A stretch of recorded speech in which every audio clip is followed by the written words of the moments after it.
130 bolívares o 21 dólares según tasa del Banco Central de Venezuela es lo que cobran cerca de 5 millones de pensionados en Venezuela. Por eso hoy en BPI TV salimos a consultar con los adultos mayores qué pueden comprar con su pensión. Para nada, yo lo utilizo más que todo para agarrar carrito, porque eso no alcanza para nada. Tú vas a comprar medio un cartón de huevo y un cartón de huevo, no, y la pan ya se te fue. Esto no te dura un mes nunca.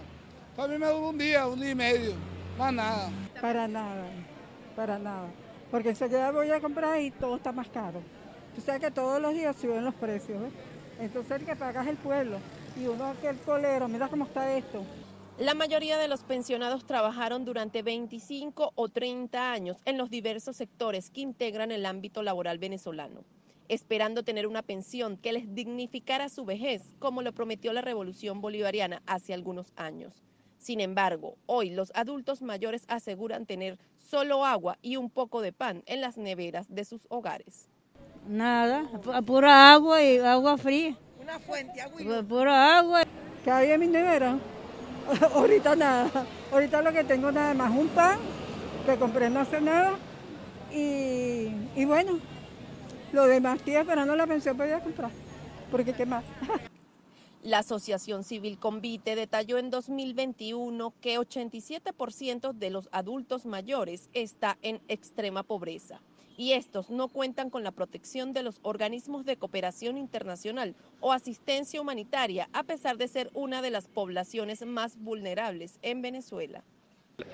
Pero tenemos que partir de la premisa, ¿verdad? Y esto es un hecho que es completamente aceptado por todo el sistema humanitario global, que las personas mayores y las personas con discapacidad no son sistemáticamente incluidas en la asistencia humanitaria. Esto es un hecho. Voluntaria o involuntariamente son excluidas. Por lo tanto, digamos, además de las dificultades de acceso, además de la brecha digital que enfrentamos con muchas personas mayores porque no tienen acceso a la tecnología, tan simple como no tener acceso a un teléfono o no saber manejarlo, tenemos que enfrentar también pues esta situación en la cual hay que constantemente hacer un trabajo de incidencia para conseguir el financiamiento, para finalmente desplegar respuestas de asistencia humanitaria. Un pensionado solo puede comprar con los 130 bolívares que recibe mensualmente 7 productos de la canasta básica alimentaria, mientras que los medicamentos para controlar patologías como la hipertensión o diabetes pasan a segundo plano, al menos que un familiar que viva en el extranjero los ayude a través del envío de remesas. Los medicamentos, bueno, tengo suerte que tengo un nieto en Argentina que me los hace llegar. Si no, estuviese frito, porque tengo la vesícula, tengo diabetes, tengo tensión, pero menos mal que ese muchacho me salió bueno y me ayuda. La hija mía vive en los Estados Unidos y me los manda. Es la única forma que tengo de vivir. Porque es que ahora nos mandan los gringos, pero no saben a cuánta gente ayudan los gringos aquí. Toda esta gente que está allá afuera es la que nos manda a nosotros para la medicina. Porque el gobierno no se ocupa de eso, amor. Tú vas a pedir una cita a un hospital y ya hay tanta corrupción que te piden dinero para ponerte de primero, porque no te ponen para 4 o 5 meses de consulta. Según el Centro de Documentación y Análisis Social de la Federación Venezolana de Maestros, la canasta básica alimentaria en el mes de julio se ubicó en 470 dólares, lo que significa que un adulto mayor solo puede cubrir 5% de la canasta con el monto de su pensión. Desde Caracas, Venezuela, María Alejandra Silva.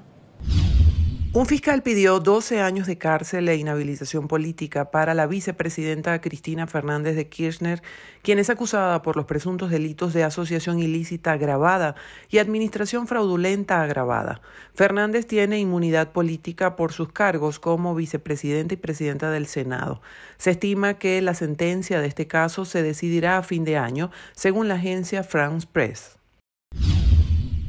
En Brasil, el candidato presidencial Luiz Ignacio Lula da Silva manifestó que reconocerá los resultados electorales del proceso del próximo 2 de octubre, mientras que el actual mandatario Jair Bolsonaro ha cuestionado la seguridad de las urnas electrónicas.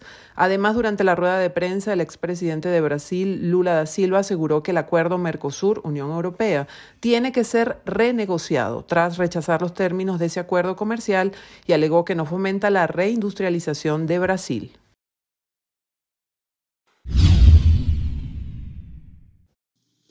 La administración de Nicolás Maduro habría sostenido un contacto con la empresa Siemens Energy para optimizar el tendido eléctrico nacional. Estas conversaciones serían producto de la licencia otorgada a la energética por parte de Estados Unidos. Así lo reseñó Bloomberg. El gerente comercial de Siemens Energy en Venezuela, Eric Soto, afirmó que la licencia que el Departamento del Tesoro de Estados Unidos otorgó a la gigante alemana le permitiría trabajar mancomunadamente con las estatales Corpoelec y Petróleos de Venezuela. Soto precisó que estas actividades en conjunto con Corpoelec calculan una producción de 1.000 megavatios para la ciudad de Caracas, con lo cual estiman que la capital venezolana reduzca considerablemente los apagones o fluctuaciones eléctricas.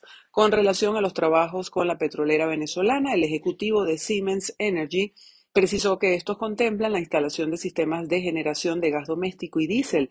Sin embargo, Bloomberg señaló que ni el Departamento del Tesoro de Estados Unidos ni PDVSA han confirmado o negado esta información. La energética alemana cuenta con algunas licencias para operar en Venezuela. Sin embargo, por su carácter limitativo, estas no le permiten ampliar su margen operativo. La dotación de medicamentos en el mercado venezolano alcanza actualmente un 96% de abastecimiento. Así lo indicó Tito López, presidente de la Cámara de la Industria Farmacéutica, quien a pesar de esta recuperación indica que la producción nacional actualmente se encuentra entre un 50 y un 60%, por lo cual todavía no se puede hablar de un crecimiento tangible. La industria farmacéutica se puede considerar que está estable en el sentido que muestra una ligera recuperación, más allá que crecimiento. Las plantas están actualmente operativas, tanto plantas nacionales como importación de producto terminado. La industria farmacéutica está activa, no ha dejado de producir. Y durante la pandemia creo que fue una de las empresas que mantuvo su operatividad, ¿no? López indica, sin embargo, que desde la Cámara se han realizado algunas observaciones con respecto a la importación de medicinas, ya que en algunos casos va en detrimento de la producción nacional. Para nadie es un secreto que el retiro de las transnacionales trajo como consecuencia, digamos, ese vacío en el mercado. Hace 4 años las transnacionales participaban en un 60% y las nacionales en un 40%. Al hacer el retiro las transnacionales del mercado, quedó quizás este desabastecimiento donde tuvieron que ser suplidas por empresas nacionales de fabricación responsablemente. Y bueno, estos nuevos actores de casa de representación que, como te dije, son empresas que han tenido que trabajar con su propio músculo financiero. La creación de farmacias móviles fue otro punto abordado por el representante de la Cámara, quien asegura que lejos de satanizar el origen de los medicamentos, se debe revisar cómo es el transporte y la distribución de los mismos. Nosotros siempre hemos hecho el llamado que los medicamentos hay que adquirirlos en los establecimientos debidamente constituidos. ¿Cómo tú como consumidor puedes ver, bueno, las farmacias de cadena que responsablemente hacen una labor titánica, donde este tipo de cadenas te garantizan que todos los medicamentos fueron fabricados bajo buenas prácticas de manufactura, fueron adquiridos por buenas prácticas de almacenamiento y distribución, conservados a la temperatura específica, etcétera, ¿no? Por eso nosotros hacemos el llamado de comprarla en las farmacias, ya sean independientes o cadenas. No comprar en Twitter, Instagram o en medios o páginas sociales que no te generen confianza. Y bueno, revisar el tipo de establecimiento donde se comercialicen, ¿no? Yo creo que más allá de todo esto, fíjate que cuando algunas veces hablan sobre los medicamentos de India, de China, de Irán, que si tienen o no la calidad, claro que sí tienen la calidad farmacéutica. Estos países cuentan con muy buena tecnología. Lo que sí tú tienes que revisar es quién lo importó, cómo fue almacenado y cómo fue distribuido en el país. Ese es lo que hay que revisar, más allá de quién es el fabricante.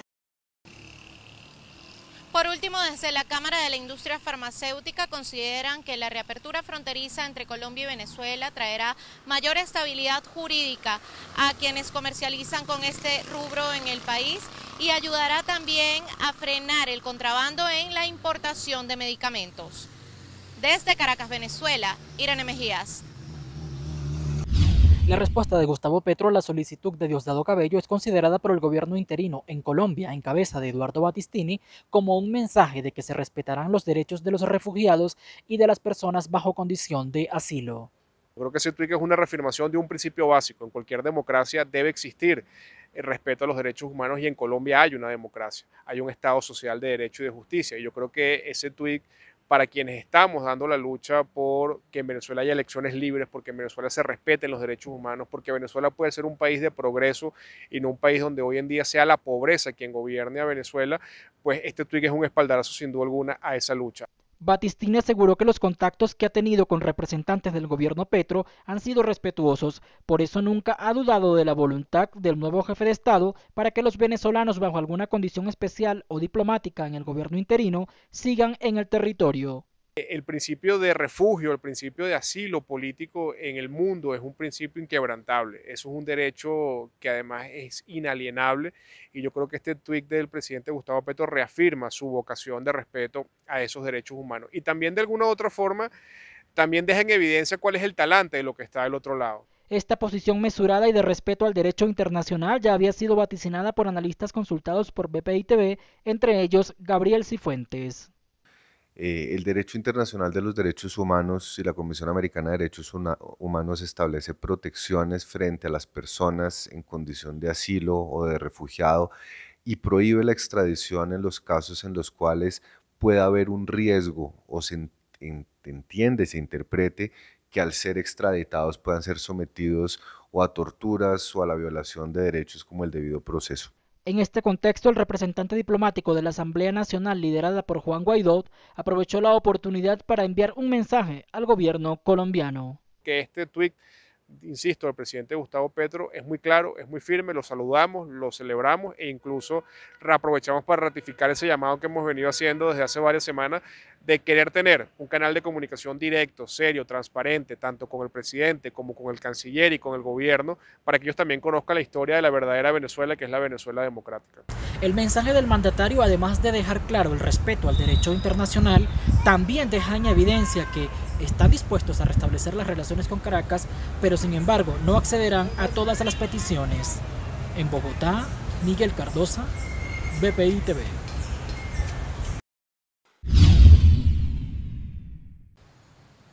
El 40% de los jóvenes entre los 18 y 29 años consideran que actualmente en Venezuela no se respetan los derechos humanos. Son parte de los datos reflejados por la segunda encuesta nacional realizada por la organización no gubernamental Equilibrium Senda y presentados este miércoles. Entre los derechos que este grupo etario considera más vulnerados se encuentran el derecho al trabajo en primer lugar en un 39%, derecho a la salud en un 34% y derecho al agua potable en un 30%, mientras que los derechos a la seguridad personal o a la libertad de expresión se encuentran en un 26 y 23% respectivamente. En general hay una opinión de que la situación de derechos humanos en el país se ha deteriorado en los últimos 5 años. Luego repetimos la pregunta y dice, mira, ¿cómo crees que será en 5 años más? ¿Cómo lo visualizas? Y aquí un 39% piensa, mira, se van a respetar lo mismo, y eso es equivalente a no se van a respetar, y un 29% opina que se respetarán menos. Entonces, en general, vemos que los jóvenes tienen una percepción poco optimista sobre la situación de derechos humanos en el país, tanto en la actualidad como si los comparas con el antes y el después. Con respecto a la actuación de los organismos internacionales en Venezuela, un 72% está de acuerdo con la evaluación realizada por la Corte Penal Internacional a la administración de Nicolás Maduro, mientras que en el tema de las sanciones internacionales, a pesar de que un 54% de la muestra dijo estar a favor de su aplicación, un 45% consideraron que ha sido intrascendente o no ha logrado mejorar la situación actual. Esto es interesante porque lo que te dice es que la discusión de las sanciones ya trascendió el tema de si estoy de acuerdo, no estoy de acuerdo, me gusta, no me gusta, sino que ya está en un punto de, bueno, ¿han sido efectivas o no? ¿Han funcionado o no han funcionado? Y desde ese punto de vista, de ese análisis, pues la opinión generalizada es que, mira, esto no ha servido, o si ha servido, es para peor, ¿no? Entonces, esto tiene implicaciones importantes, sobre todo desde los partidos políticos.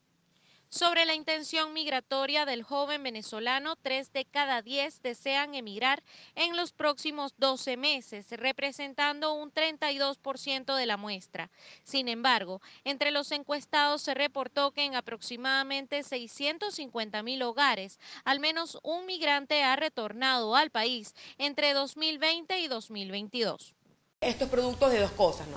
Por un lado, digamos, en términos internos, la mejoría o sensación de mejoría que está habiendo en el país, pero también la situación de empeoramiento de los principales países de acogida. O sea, si tú ves cuáles son los países que aglomeran a la mayoría de los migrantes, le mencionabas que de 6 millones, 5 están en América Latina. ¿Cómo está América Latina? Colombia, que es el principal país del sector, pues crisis económica y política por lo que ocurrió con Petro. Chile, por el suelo también. Perú también. Ecuador. Entonces, los principales países de acogida están pasando por crisis económicas graves y por cambios políticos que generan inestabilidad, y eso está llevando a que la gente tenga menos intención de irse a estos lugares. Y también está llevando a lo que llaman pues la migración a un tercer país. Gente de estos lados que se va a Estados Unidos o se regresa a otras cosas.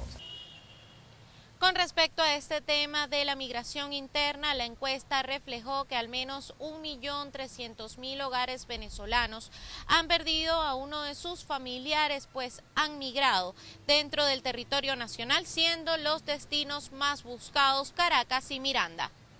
Desde Caracas, Venezuela, Irene Mejías.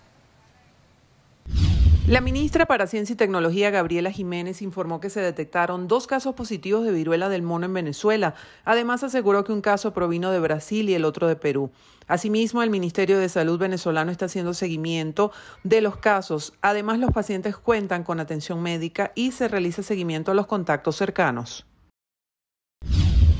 Una extensa reunión comparada con la de otros jefes de Estado se llevó a cabo en Palacio de Nariño entre el presidente Gustavo Petro y el jefe del gobierno español Pedro Sánchez Castejón. Durante el encuentro hablaron de diversos temas como la cooperación binacional, además de la importancia para la Unión Europea de América Latina, así como el intercambio empresarial entre ambos países. Al mismo tiempo se dieron anuncios relacionados con la paz. El presidente Sánchez ofreció a España como sede de los diálogos con el ELN, mientras que el presidente Gustavo Petro dio un anuncio relacionado sobre las condiciones de futuras extradiciones, las cuales acordó ayer luego de una reunión con funcionarios estadounidenses. Hemos suscrito una declaración conjunta en la que hemos plasmado esos valores que compartimos, el apoyo, como he dicho antes, inequívoco y rotundo de España a los esfuerzos para construir la paz en Colombia, el valor de nuestras relaciones económicas bilaterales y nuestro compromiso con trabajar juntos por el concepto regional y multilateral.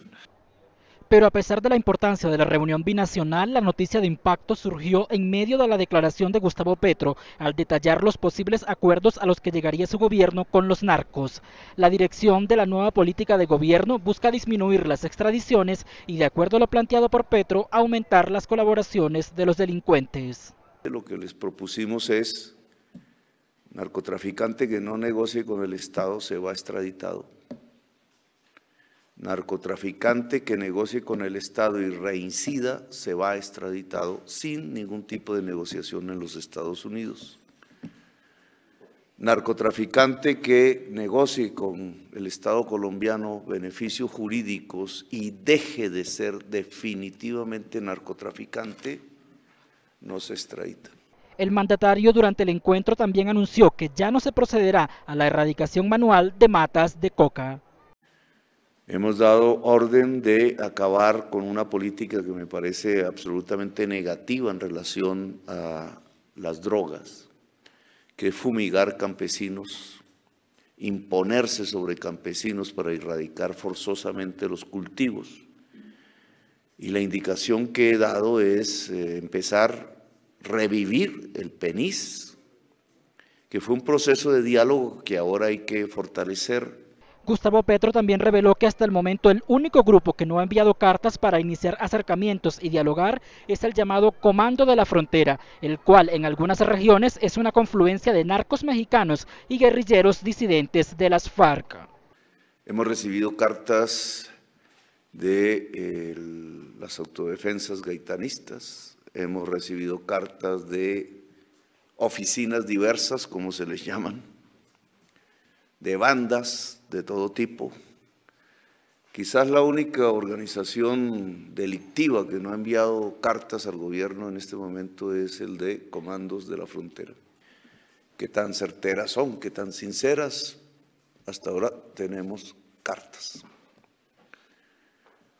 Hay que pasar indudablemente a acciones. Durante la comparecencia de prensa de ambos presidentes, en la cual se permitieron 5 preguntas, Gustavo Petro señaló que el expresidente Álvaro Uribe Vélez tiene razón en cuanto a que Colombia no debe depender energéticamente de Venezuela, ello luego de la propuesta de la ministra de Energía y Minas, Irene Vélez, de importar gas desde el vecino país.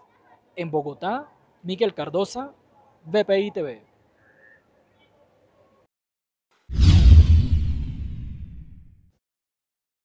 El dólar oficial en Venezuela inició el lunes en 6,18 bolívares, mientras que el paralelo rondaba en 6,90 bolívares. Este jueves el oficial se ubicó en 7,1 y el paralelo en 9,30.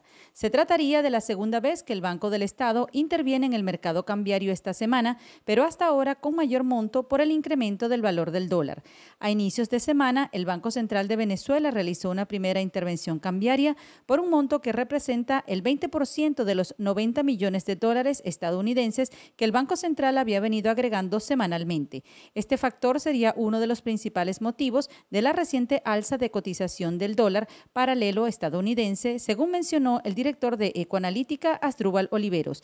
Además, el Banco del Estado convocó a la banca a una subasta de divisas con la finalidad de hacer una aproximación más precisa a la situación de demanda en el mercado y comenzar a reequilibrar la oferta. El Sindicato de Trabajadores Universitarios se pronunció este jueves en rechazo a la decisión de inadmisibilidad de la Sala Político-Administrativa del Tribunal Supremo de Justicia con respecto a un recurso de nulidad interpuesto contra el instructivo ONAPRE, en el que además el organismo declaró que era inexistente. El instructivo existe, están las instrucciones dadas, nosotros tenemos el físico de los instructivos. Ese instructivo llegó a todos los espacios públicos del Estado venezolano con órdenes de aplicación e imposición, que era solo bajo esa forma de pago que se le iba a cancelar a los trabajadores en los distintos entes públicos. Eso no es inexistente, sí existe y es una realidad. Asimismo, Pedro Euces, representante de la Central Unitaria de Trabajadores, aclaró que hasta este momento se han interpuesto 3 recursos de nulidad ante el Tribunal Supremo de Justicia y que solo uno habría sido rechazado. Son 3 recursos que existen en el TSJ. La decisión de inadmisibilidad es acerca de uno solo. Falta otro recurso de nulidad interpuesto sobre el cual no hay decisión todavía, pero no hay decisión sobre el fondo, pero ya fue aceptada su admisibilidad, es decir, ahora esperamos una decisión. Aunque no fue acordada la medida de suspensión, de medida cautelar que fue solicitada en el recurso, sin embargo, fue admitida. No podemos decir que están cerrados absolutamente los caminos en el terreno judicial. Para este sábado, sindicatos convocaron a una reunión unitaria en los espacios de la Universidad Central de Venezuela para definir las próximas acciones del sector. Desde Caracas, Venezuela, Irene Mejías.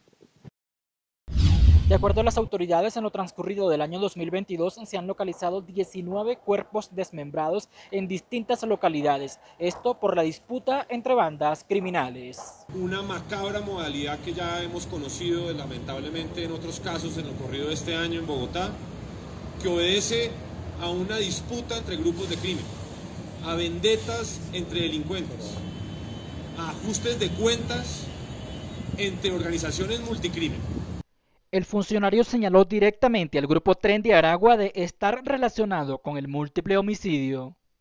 Y en este caso en particular, estamos hablando de una organización de carácter transnacional, criminal, que tiene presencia en distintos países de la región, y por eso con la policía y la fiscalía estamos emprendiendo una acción aún más robusta en materia de investigación, de inteligencia, de persecución, para poder conjuntamente con distintas capacidades del orden nacional y también con la colaboración de Interpol, desarticular esta estructura. Fernández de Soto destacó que casi la mitad de los crímenes en Bogotá obedecen a disputas entre bandas criminales y por ello las autoridades están investigando a los grupos involucrados. La Fiscalía ha venido desarrollando investigaciones conjuntamente con la policía que han permitido la captura de individuos pertenecientes a esta estructura de crimen denominada el Tren de Aragua. Y cuenten con que vamos a continuar con estos esfuerzos para desarticular este grupo criminal transnacional que está intentando copar espacios de rentas ilícitas en la ciudad de Bogotá. Actualmente se está tratando de establecer la identidad de las víctimas y corroborar si alguna de ellas había estado recientemente en prisión. Eso es parte de lo que estamos haciendo precisamente en este momento. Identificación e individualización de esas personas que fueron asesinadas de esta forma tan absurda, digámoslo en esos términos. Todavía no tenemos la identificación y en consecuencia, digamos, no podría responder eso en términos prácticos. Las autoridades también dejaron claro que este nuevo incidente violento no tiene ninguna relación con el hallazgo de la semana pasada en el norte de Bogotá, donde encontraron 3 cuerpos con varios disparos dentro de una camioneta. Se trataba de un exfuncionario de la policía que fue destituido en el año 2006, al igual que su pareja sentimental y un ciudadano venezolano que tenía arresto domiciliario. En Bogotá, Miguel Cardosa, BPI TV.